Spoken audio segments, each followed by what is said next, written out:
So it's been a year since we talked last September.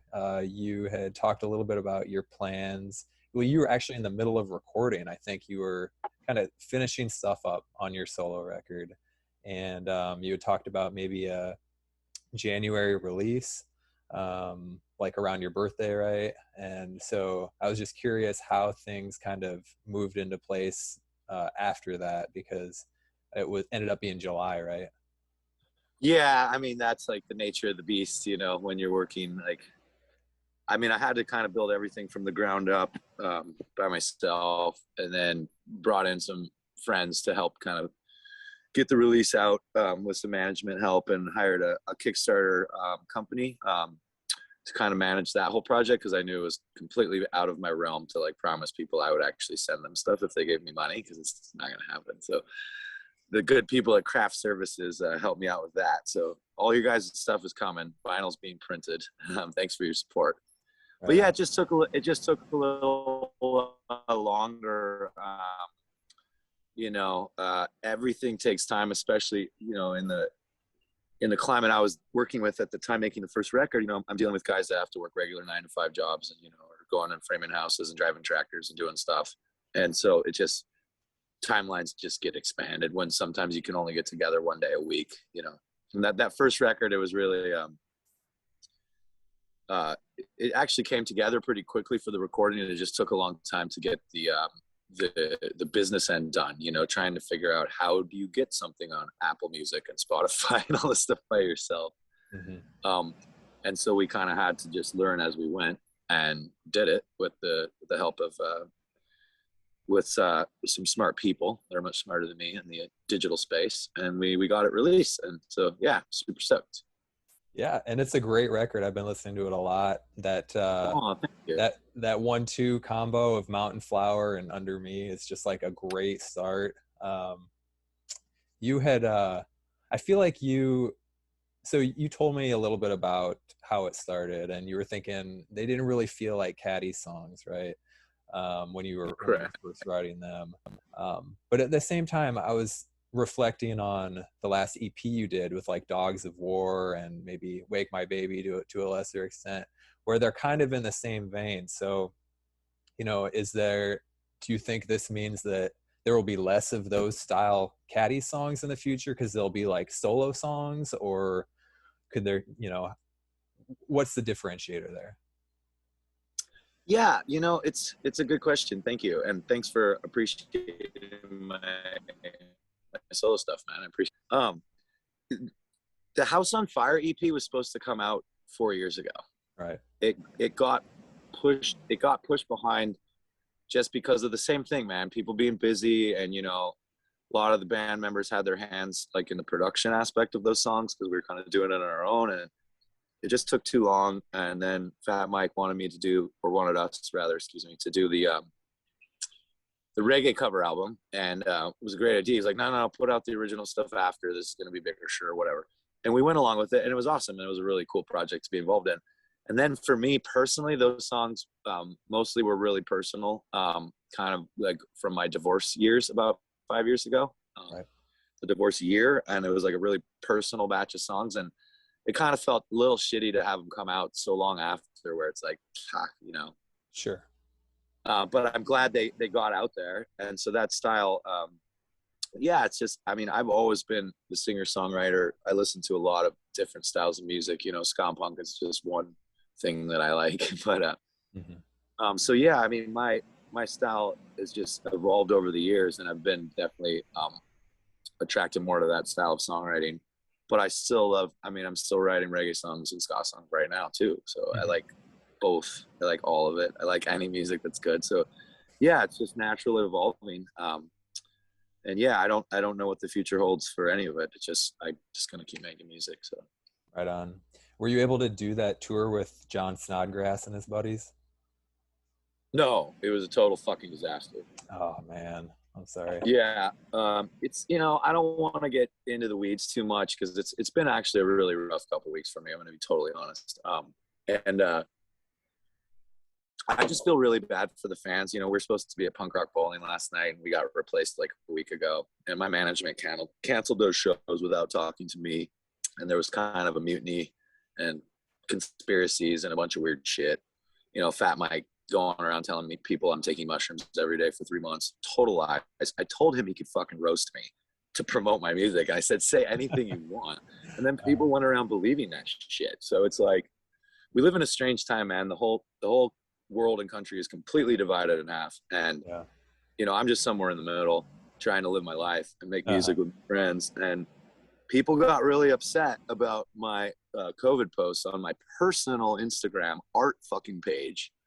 And those people hadn't even spoken to me in like 18 months and don't even know me. So if they want to associate them with my personal Instagram page, that actually proves the point I was making in my freedom post. I was not pro-vax. I was not anti-vax. I was anti a 23-year-old bartender asking me for my medical papers to play outside because I don't want to participate in that society. I refused.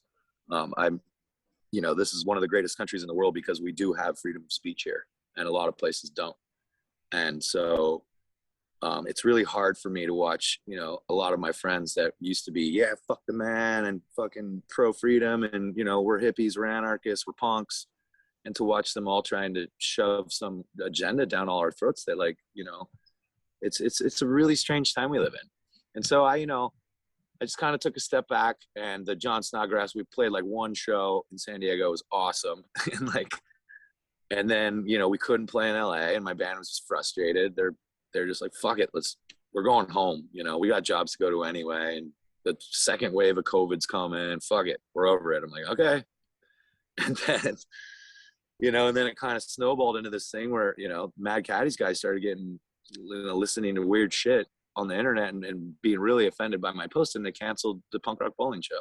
And I'm like, okay, this is the world we live in. So here I am being honest, open. Okay. Yeah. So it's a strange fucking time, man. Right. So you're kind of still in the thick of it right now, you think?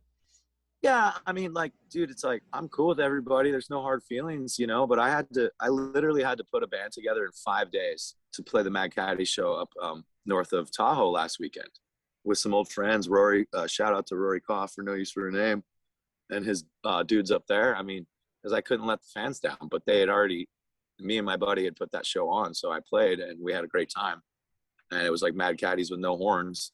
My buddy played surf guitar on all the horn line riffs, and it was really fun. And, you know, it just is what it is, because it's just strange times, and things, you know, the wheels came off in a way, you know, that I was not prepared for, just by throwing myself out there on social media, trying to build my presence from the ground up with the Chuck Robertson project. And like, I don't know, man, people don't like it when you're having a good time sometimes, or when you say what you mean. Like, they don't like it.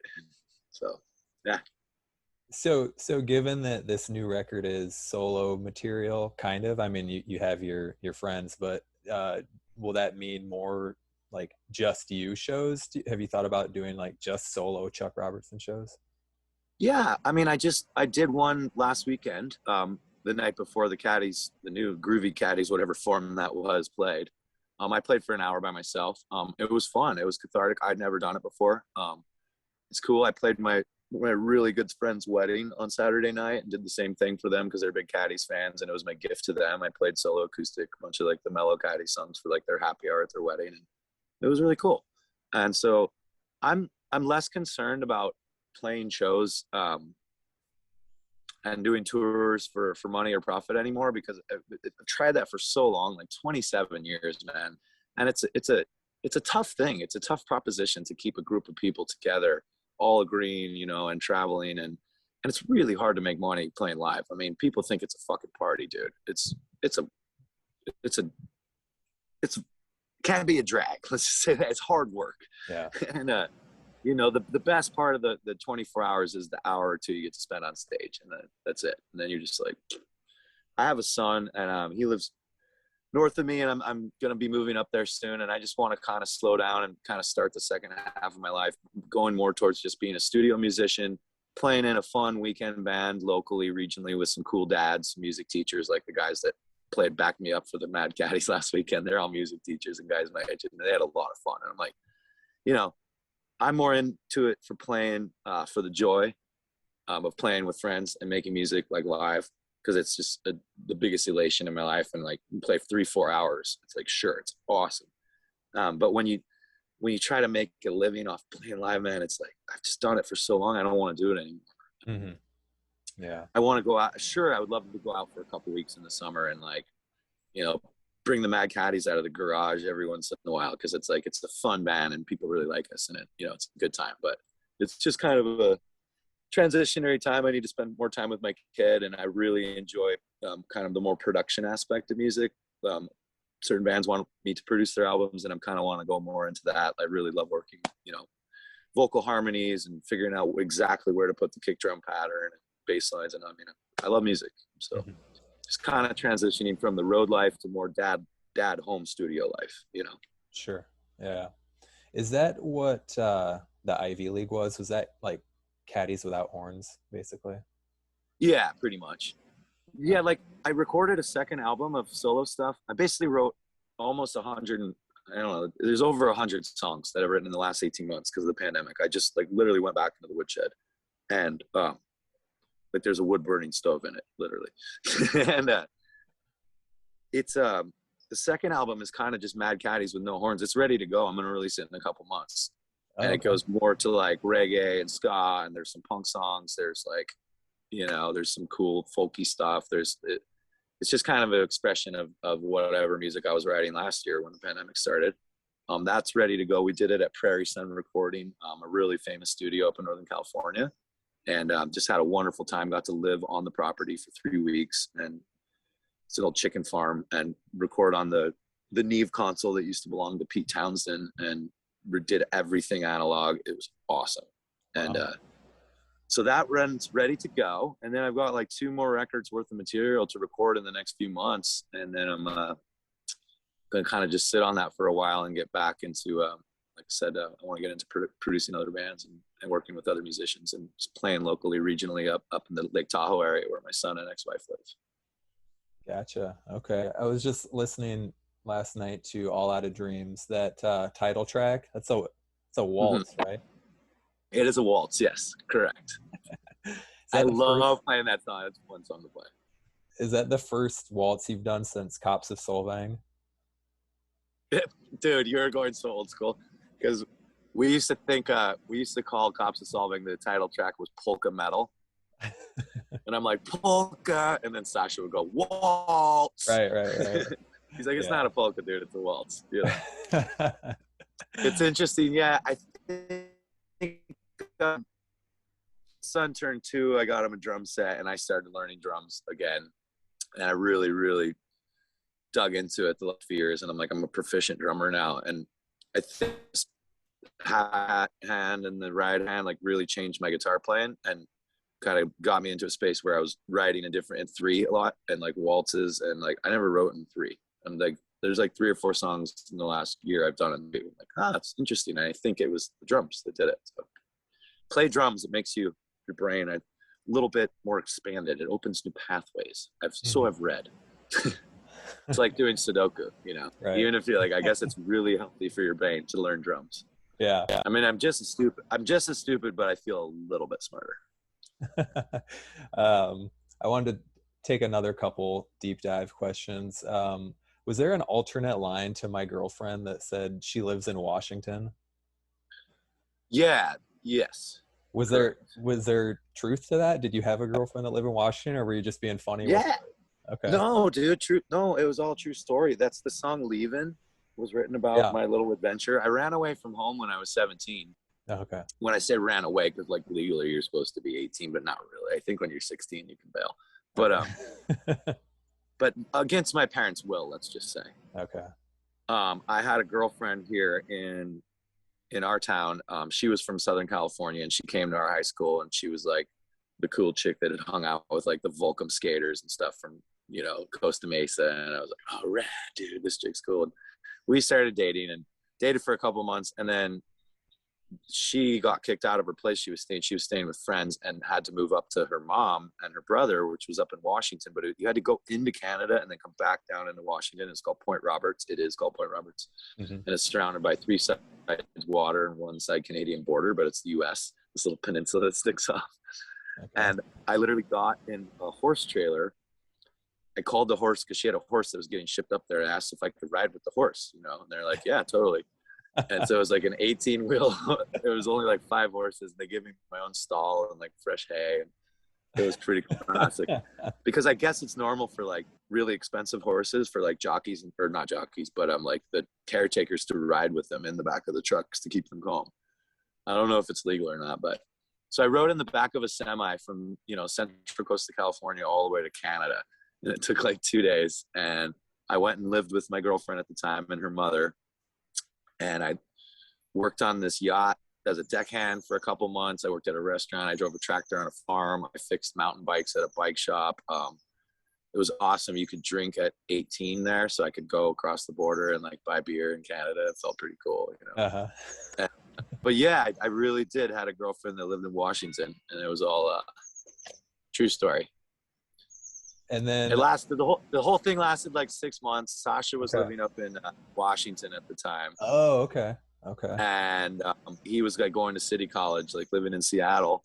So I'm like, whatever, I'm gonna go up there too. And then he moved home, and then the girlfriend, it didn't work out, and I'm like, then we just started the band, and that's when the Mad Caddies started in 1995, like officially, like, okay, let's do that. Let's go record a demo and let's do it, Mm-hmm. Okay. I read somewhere that Freak of Nature was recorded for Quality Softcore but didn't make the cut. Is that accurate? I think so. I think we did do a recording of it in that session. My favorite version of that is actually like a VHS tape from us playing our high school and do it, and all of our friends skanking for the first time in a circle, like, oh, look, they're doing the ska. Right. Bunch of 15 and 16. That was pretty fun. So theoretically, there is a copy of Mad Caddies' version of Freak of Nature out there somewhere. Dude, my parents have it, and they were just talking about how they wanted to get all their VHS and like high tapes digitized, so we don't lose those memories before the tape just like goes away. You know? Yeah. YouTube, those need to go. I'm like, yeah, like you just take it, I guess, to the local Sammy's camera or somewhere, and they handle that stuff. They know how to do it, but don't want to lose those memories, man. Like it's a long time ago now. I'm 43, and that was like we were 16. It's like. Right. Yeah. Definitely those need to go on YouTube. For sure. I think I didn't know about it, but it had already come out last time we talked, was the Sublime cover, new song. Mm-hmm. I would assume the Pepper dudes pulled you in for that. Yeah. Friends and family. Shout out. Big love, Pepper. Yeah. We became family and brothers on Warped Tour 2003. Because the Mad Caddies had the coldest air conditioning on any bus on the whole tour. There's like 80 tour buses, and they're all nice and brand new. We got the 98 purple, bright purple. It was called Barney. Eagle, old fucking bus, dude. And it was from a company called Mountain Coach. So when you opened the door to the bus, it said MC, and everybody thought it was fucking our bus, Mad Caddies, and we just rolled with it. And it had an old school like central air conditioning system in the bay instead of like the rooftop ones, which would always break. We had the coldest bus on the whole tour, and when it's 118 degrees and you're in a parking lot, you're like, come on in, boys, nice and cool. And Pepper, poor guys, they're in a fucking van like setting up the Volcom stage. Sorry, I'm gonna tell you, stop texting me. We just became family, and we're like, dude, we have extra bunks, like 2 of you guys can sleep on our bus like every night.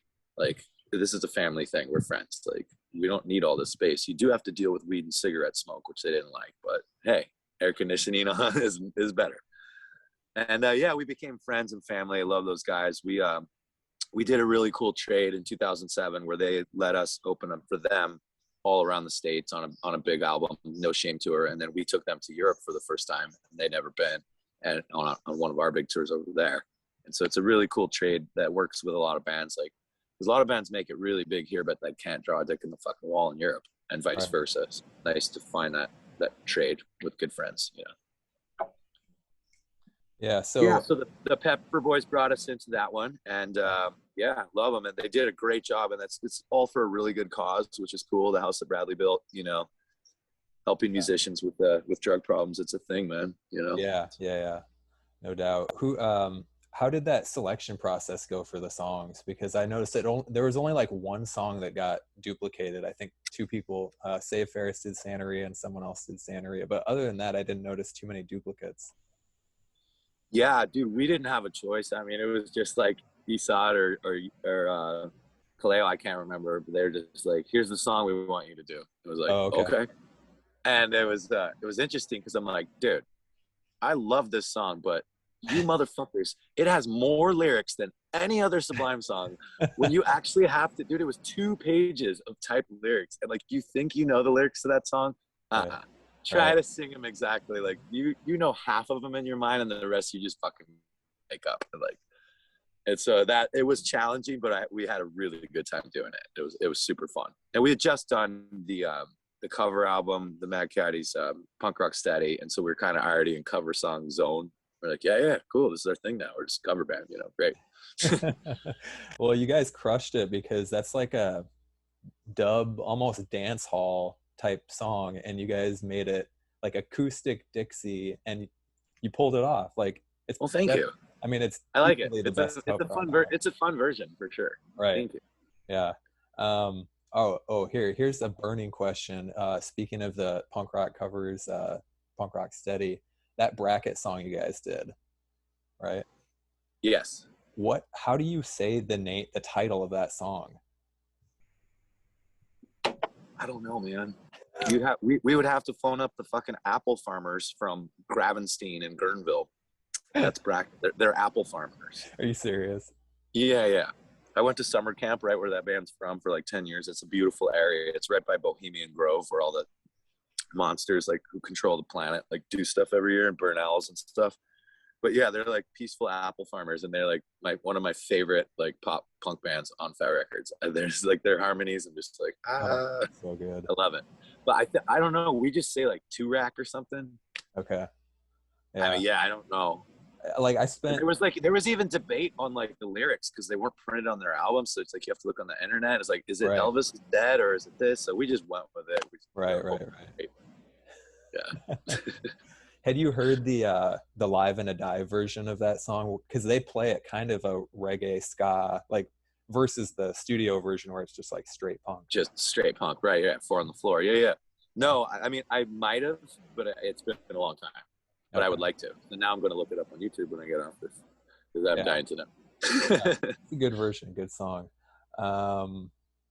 Well, back to the Sublime thing, because you're buddies with Pepper. Have you done stuff with Slightly Stupid? No, we haven't. We have a lot of friends in the same camp. I'm not good friends with those guys, but I've met them before, and we have like literally probably 20 really good mutual friends that are just 1 degree away, and we've wanted to go out with those guys. It's just the opportunity has not arisen. I would love to work with them. I'd love to go on play shows with them, but yeah, it just hasn't happened. Yeah, it's a lot of it. It's interesting. When you look at the politics of like touring bands, it's the reggae world. It's really similar to the Nashville scene, and like all of it. It's really tight knit, and it's very incestual.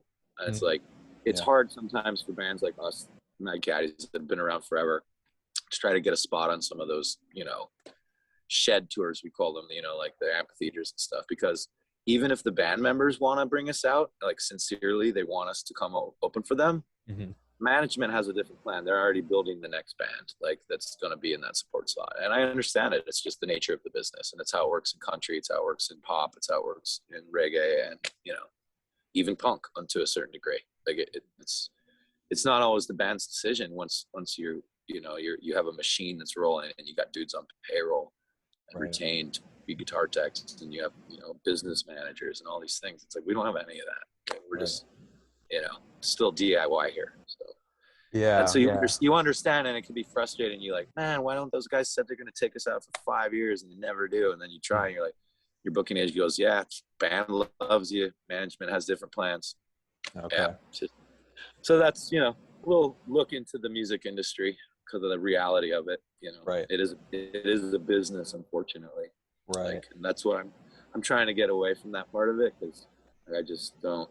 care about the money or any making money off like I was saying earlier, playing live and all this stuff. I just want to be at peace with being an artist and making the music for the love and joy of it. So Right. that's what it's all been. And, you know, once you lose that, it's like, why are you doing it anyway? Mm-hmm. I'd rather, you know, make music for fun and like give kids guitar lessons to make a living if I have to. I don't need to. I'm okay financially, but it's like, you know, it's just a path I've decided. It's just 27 years of being on the road. I'm sick of missing my family and my friends and missing out on Thanksgivings and graduations and weddings and funerals. It's like, seeing the world, man. It's awesome. It's beautiful. But it's my time to be a little more still now, you know. And I still, I don't know. I've been able to make so much more music by being released of the touring obligation, because it takes so much out of you that when you come home, you don't even want to see your guitar sometimes for a month.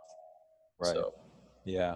Is that a bit of a shift for you? Because I feel like last time we talked a year ago, you were like really looking forward to getting back out on the road, being like, "Oh, it's only 12 months away when we might be getting out there." Has the last year been kind of it's just reflection? because huge shift. I mean, a huge shift in my spirituality, my sense of being, like who I am, my place in this world, and because I've had so much time to sit and contemplate and think, and not. This is the longest I've ever been home in my adult life. Mm-hmm. You know, I haven't left. I went to Canada here 2 weeks ago for 10 days and had a really nice vacation. I got to surf Canada and went with a cool friend, and we had a great time. But that was like my first trip since the pandemic, other than just kind of driving up and down the state and camping and staying in the region. But, you know, I've been traveling the world my adult life, and it's strange. And it changes everything, because I was just caught in this rhythm of always, okay, we're going next, we're going to Europe, you know, let's go, coming up. And then when you look out and you see nothing, and you get to write it yourself, you're like, I'm looking at things a little differently now. And I don't feel the need to be involved and participate in the society that I was in the same way. Like, okay, we got to play 100 shows a year, we got to do this, you got to do this. No, you don't. So it's very liberating. I've just been calmer, and I've been able to write a lot more music, and I don't think about it. It's just I feel like it's just kind of channeled through me more now. And yeah, I like it. It's and I love the Mad Caddies. It's a fun band, but 27 years, you know, I don't really want to sing Monkeys right now. And it doesn't have to be in the set, you know, but I'm just like, I just want to do something different, you know, and I want to make when Mad Caddies comes out to play, I want to make it special and cool, and, you know, not have it be some like, oh, we got to do this again and this again. It's like, no, we can just wait till we get the right offer to play really special, cool shows that are, you know, not. I don't want to play any corporate venues anymore. I don't want to play any, you know, Live Nation shows or any of that. It's bullshit. It's crap. They treat you like shit, and they take most of the money. And, you know, when you deal with private venues, you know, breweries and private landowners and wineries and, you know, community-owned co-ops and clubs like that, I'm happy to play those venues, you know, and put on good music. But I just don't want to participate in this like predatory system of corporate venues anymore. They destroyed all the good venues in this country, and they're all owned by those fuckers. You know, they don't give you a fair shake, so why give them anything? So if we stop participating with them, then they go away, and we win just by walking away and making different choices, which I think a lot of bands are doing. And I'm seeing so many artists that I love and respect are now only playing private venues that are not associated with corporations. Okay. Is that what it's like in Europe, or how is it set up? Because I know you guys spend a lot of time in Europe. That's why we go there and have been going there ever since 1999, because, you know, apart from some of the larger festivals we've played that have big corporate sponsors, I mean, and maybe the UK is kind of similar to here, you know, with the O2s and, you know, all the venues are owned by the same company. But apart from that, every other venue we play in Europe is either like community owned or privately owned, and they treat you like an artist, and they take care of you, and they give you like half the money and feed you and give you a place to sleep and shower. And, you know, it's a nice human experience. And I never felt that way here in the States ever. Very, very few places would feel that homey. There are some special venues here in the States that have that vibe, but it's few and far between, man. And so that's why we started going to Europe and even Canada. They same thing, treat you way better. And there's only so many days in the year, so Right. if you're going to tour 100 days or whatever, you're like, yeah, let's do like 70 of them in Europe. Yeah. 12-hour flight, no big deal, man. Right. So that's why the Caddies kind of ended up there. It was that, and also just we came out like a year late, and then like right when we came out, like 2 years later, like new metal hit, and ska was over in the States. It had a really bad name, so that was a big reason we went over there, and I'm glad because it was a way nicer place to play shows, better food, nicer people, yeah. No offense, I love this place, but man, the corporate side of America sucks, you know. Yeah. So 97 is when Quality Softcore comes out, and then some of those songs you've been working on for a while, right? A couple of years. You pulled them over from Ivy League, and then in 98, Duck and Cover comes out. So did you write all those songs in less than a year, or what was that like? Yeah, I mean, the Quality Softcore came out in 97, but we started writing those songs in 95. So that was like, we had 2 years to write that record and then recorded it in like, 4 days. And it was just, I think we spoke about it before. It was originally supposed to be a demo, and it turned, Fat Mike was just like, nope, that's the record. It's done. We're like, okay. And he's like, I want to start working on the second one. And we're like, all right, fine. And so, yes, the songs on Duck and Cover were all written in that year, I think. I mean, there might be one or two that had like kind of stuck over from the first one, but I'm pretty sure most of them were all written in 1 year. Wow, that's incredible. And you know, it's like, it's funny. It's like, looking back, I don't think it is anymore, because it's like when you see like how many records the Beatles put out in a short amount of time, and like bands, like when you get in the flow, you know, it's like you can just go. It was similar to me this year. Yeah. There's no ego in the statement, but I wrote fucking like 120 songs, and I was barely trying. It's just because I just changed everything, and I got in this weird flow, and I was around people that wanted to make music, and they were like kind of throwing new riffs at me and inspiring this new thing. It was like, wow, okay, I wrote as many songs as I did in 18 months as I did in my entire 27-year career. So like I mean, that I released anyway. Mm-hmm. And so it just happened. And it's awesome when it does. But like, yeah, we were definitely in the flow back then. We were like, you know, and we were just amped and charged up, ready to go. Yeah. The thing that I think is impressive about that is it wasn't just you or just Sasha, right? Like you had 7 people coming together, you know, with these really complex songs in a short amount of time. And you were what, 19, 20 years old? I turned 21 in 98. So yeah, it came out. I was 20 years old when we wrote it. Yeah. And we were putting in the work, man. We were, and it was mostly Sasha and I, to be fair, back then. I mean, him and I were like 50-50. Like I would write all the horn lines and the bass line on one song. He would write all the horn lines and the bass lines on another song.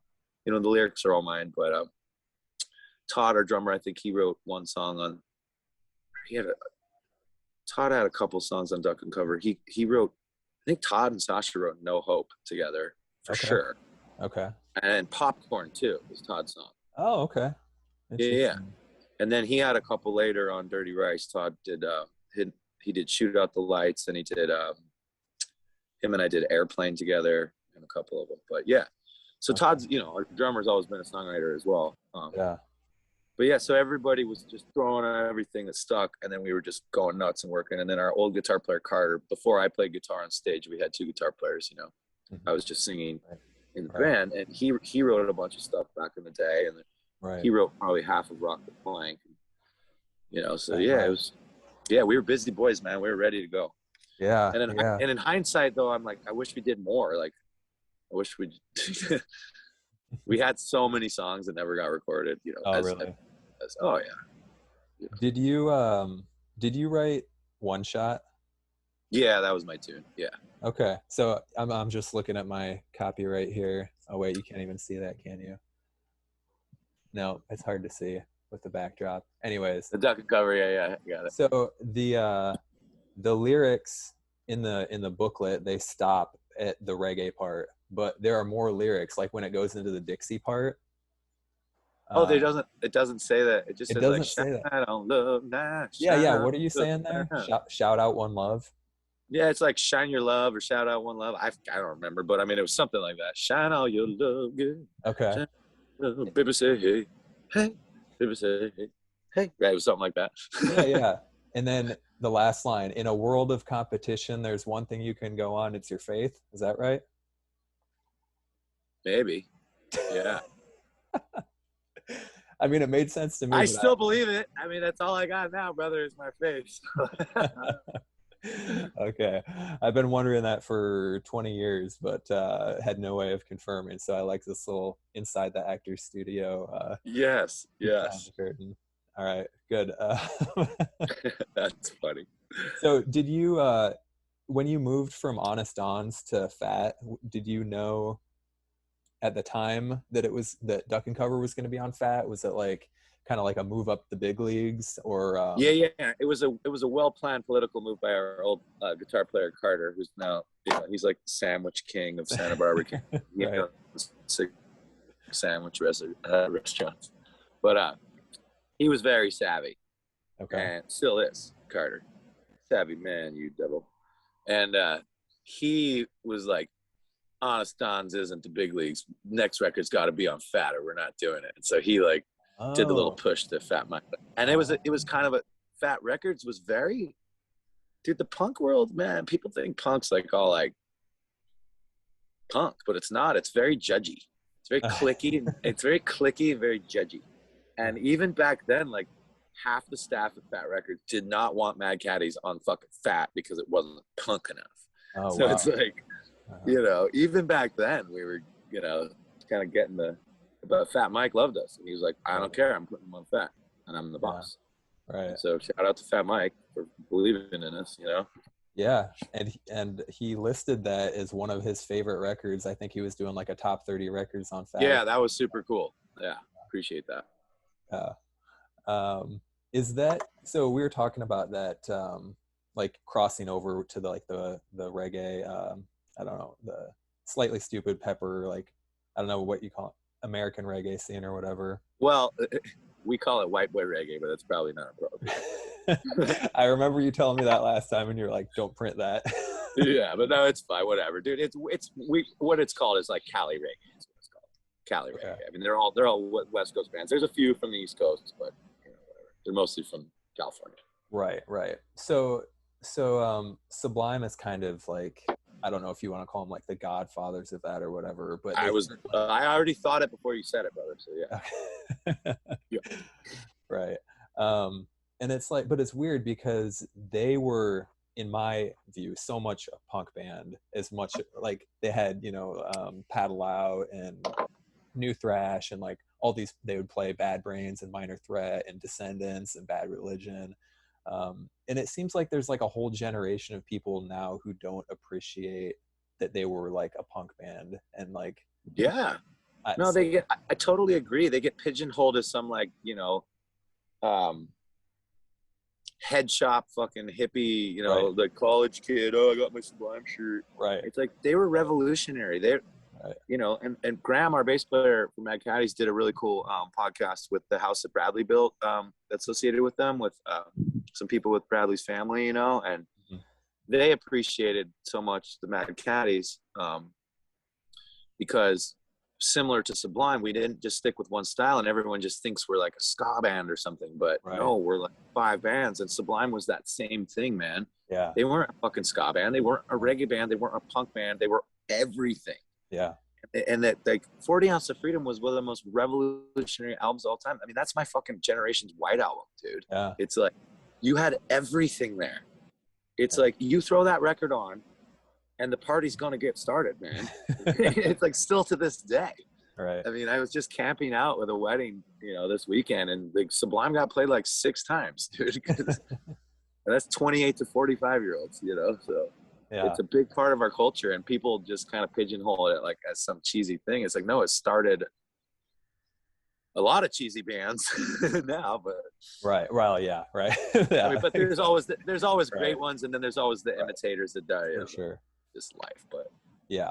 no, I have so much respect for them and that band and what they did. And you know, he died at a really young age because of a drug problem, and you know, man, it sucks. But Right. I hear his son. I haven't heard his son's music, but I heard it's really good, and I heard he's really similar to his dad, which is kind of cool. Yeah. Yeah. I think they do a track at the very last track on that comp might have him singing. I could be wrong, but You're probably right. I think it Because was I think him they and wait. his- I listened to the first one they released, and then they released like the deluxe version, and I haven't downloaded that yet. I think it's the deluxe version. I think it's got it on there. Yeah, it's interesting.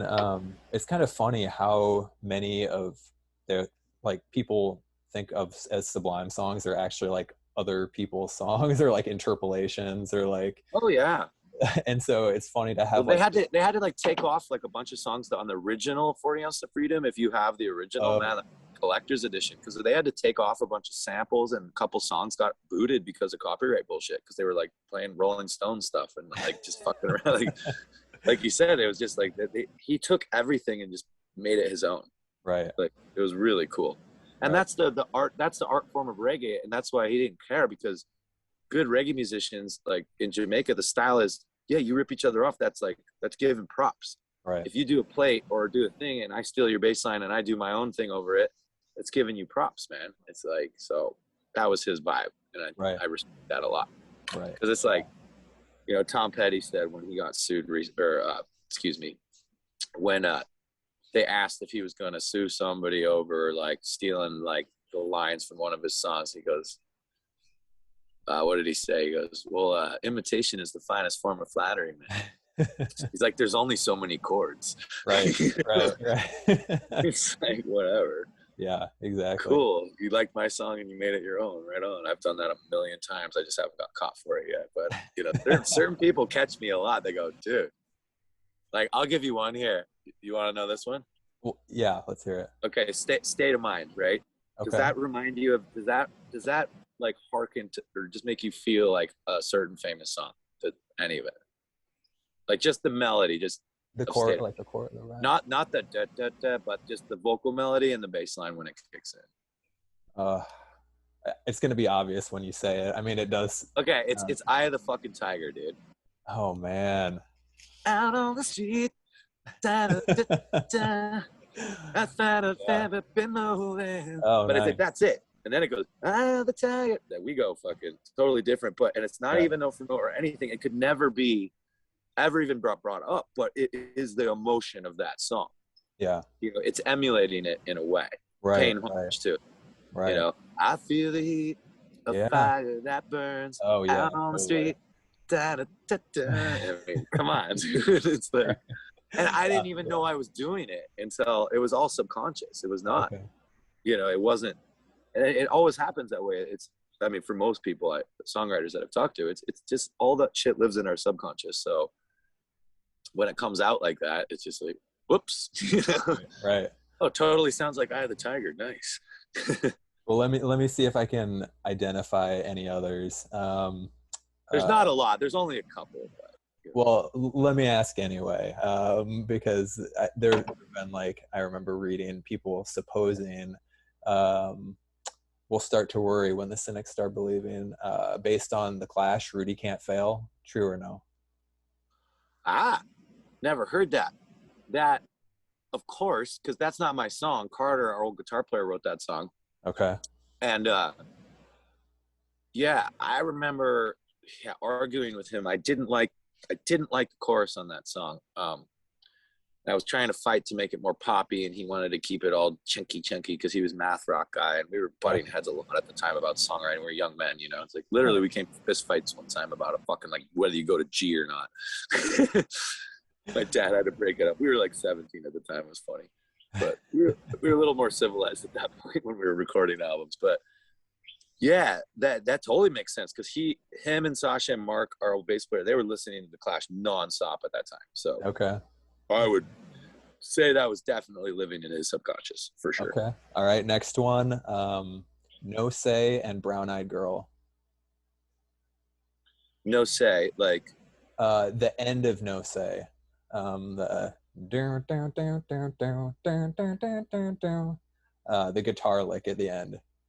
oh yeah, Sasha probably didn't even know what he was doing. Because it wasn't No Say like my mind's locked up in a world that I don't. Yeah, we haven't played that song in 25 years. So like, okay. I just, All right. but yeah, but I don't even remember the end of it. Oh yeah, it ends with like a ska thing, right? And it's like blam blam blam blam blam. Yeah, blam, doesn't blam, that blam, sound blam, like blam. Brown Totally Eyed does. Girl? Yeah. Totally. Yeah. All right. This is fun. This is fun. I like it. Last one, 10 West, the Specials. Well, I'm a huge Specials fan. Like they really spoke to me because there was something about like the dark, evil kind of British ska that made it like cool and sexy than like the happy California ska, you know. And I'm like, they really struck a chord with me personally, and so yeah, I mean, I've been emulating them. I've been trying to purposely for a long time because like that's like my favorite style of ska is like the Specials, Madness. Okay. And then for as far as like third wave goes, you know, and then my other than that, I like, you know, the old school Jamaican ska, like, you know, the real deal. And but yeah, the British, man, they nail music in general. It's like it's a fucking shitty place to live, dude. I mean, not in the countryside, it's beautiful, but it's the cities suck there, man. They're old and they're just crummy and the weather sucks, and so that's why it makes really good music. It's like Scandinavia is the same way. It's like all the best music comes from the winters of Scandinavia, where the best songwriters just lock themselves in the studio and don't go outside for 3 months and write like Britney Spears and, you know, Beyonce's hit for the fucking year, because that's like who writes it. True story. Speaking of 10 West, have you ever met Chuck Reagan? Are you friends with him? Yeah.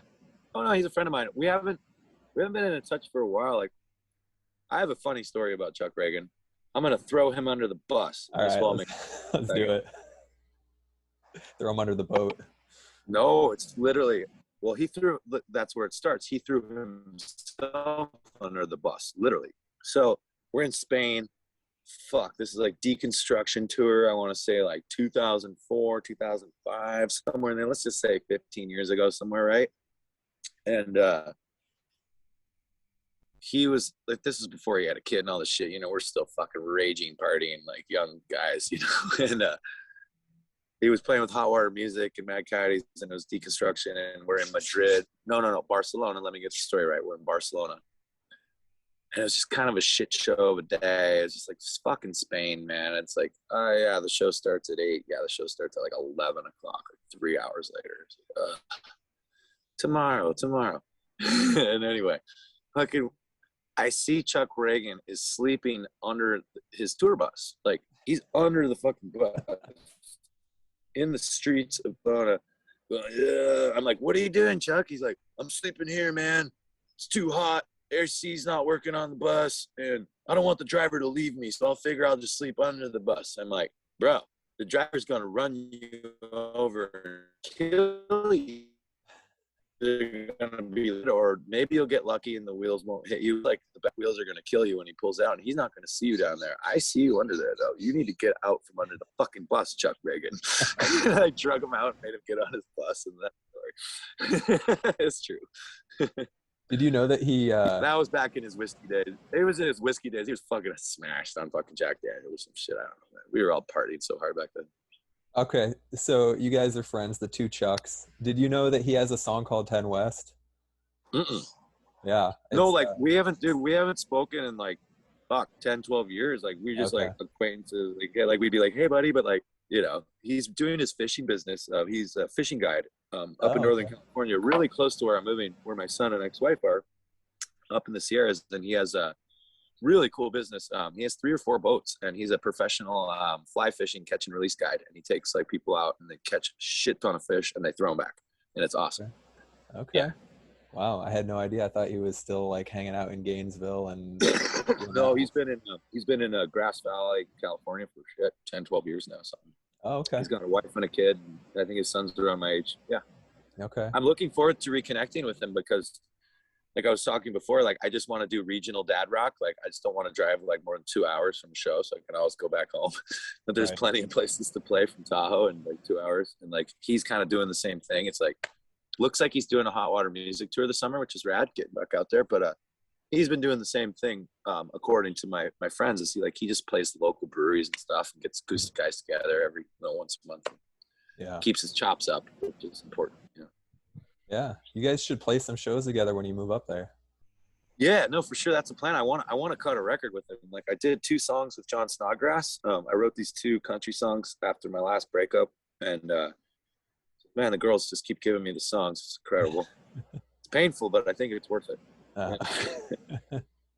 But I wrote these 2 country songs with John in mind, of singing a full duet with me, like literally singing every word of both songs, and we tried. I caught him seeing baseball games a couple months ago out here on Facebook or Instagram or something. I'm like, what are you doing out here? And he's like, oh, I'm going to see baseball games and going to record a song, blah, blah, blah. And I'm like, well, when are you flying out? He's like, this day. I'm like, we'll change it to one day later. I've got these 2 songs. I'll book a studio in Goleta. Let's go do it, man. He's like, fuck yeah.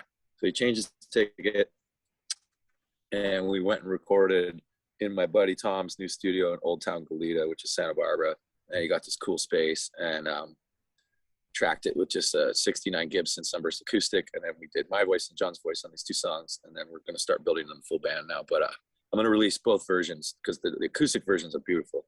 But I also have been playing those 2 songs live with my local band the last few months, and they're really fun, like full country stuff, drums and the guitars and everything.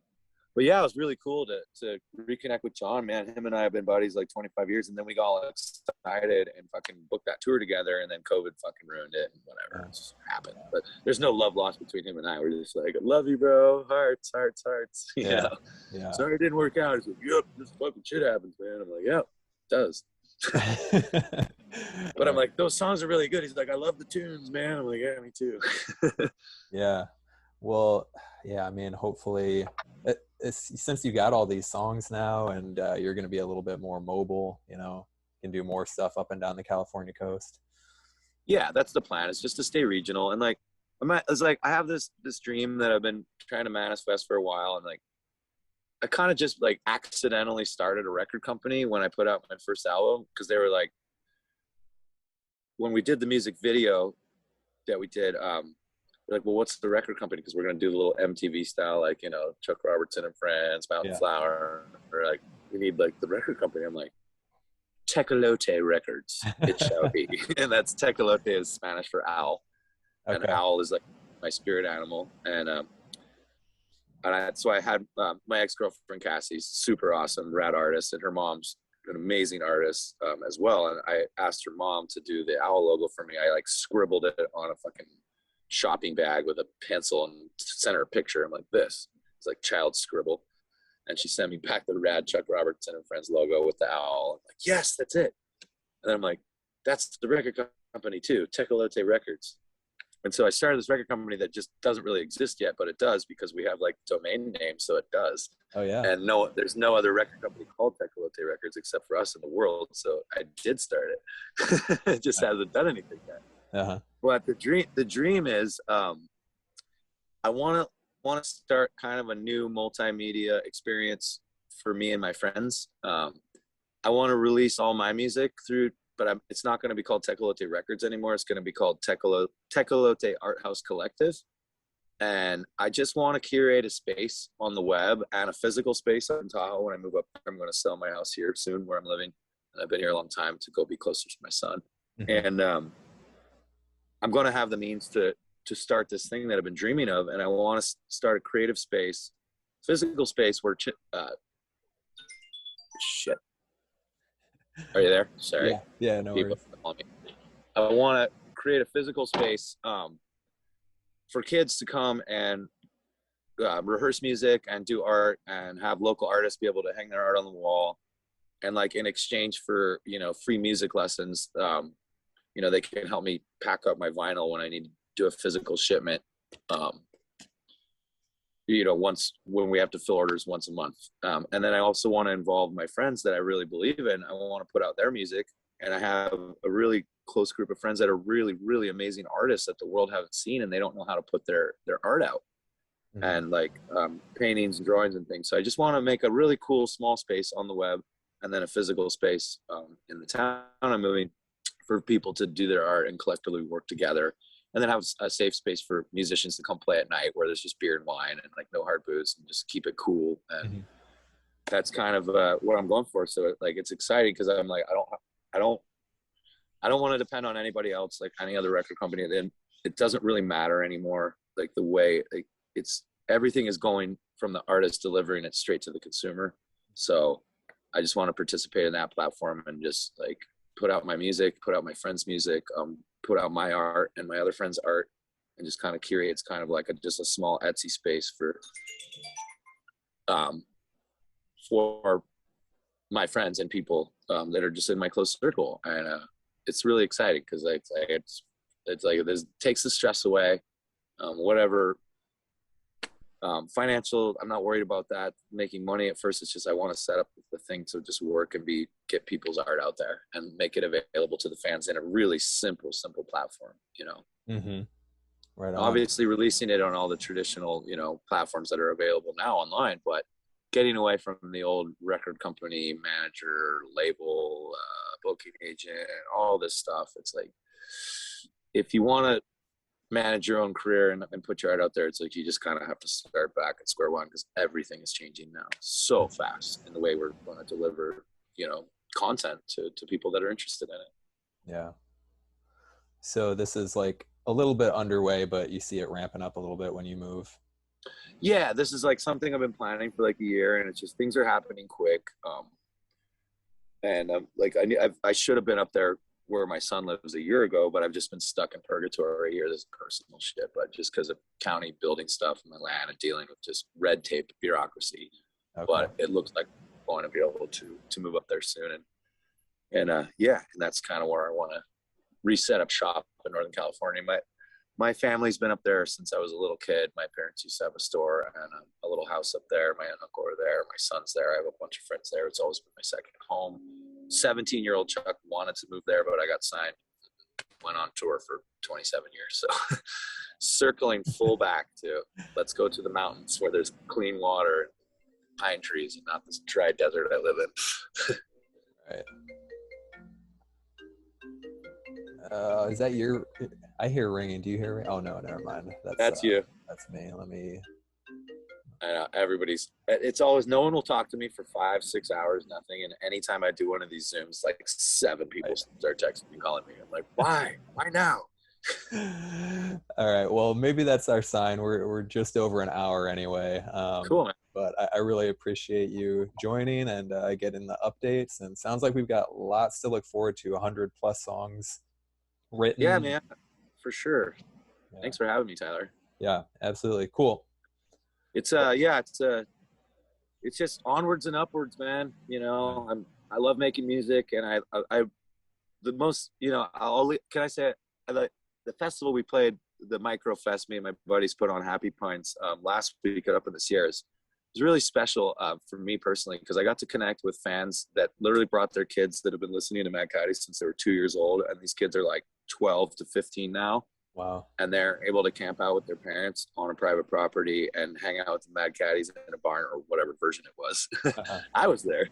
Yeah. And it was just really special to see the second generation, and they're just so cool to see the families all hanging out together in the woods and listening to music and going doing fun stuff during the day. And I got a lot of love from that. It's just the fans is why I continue to do it. It's just I love making people happy and hearing the stories about how music, gets people through tough times or gets them, makes them happy in the happy times.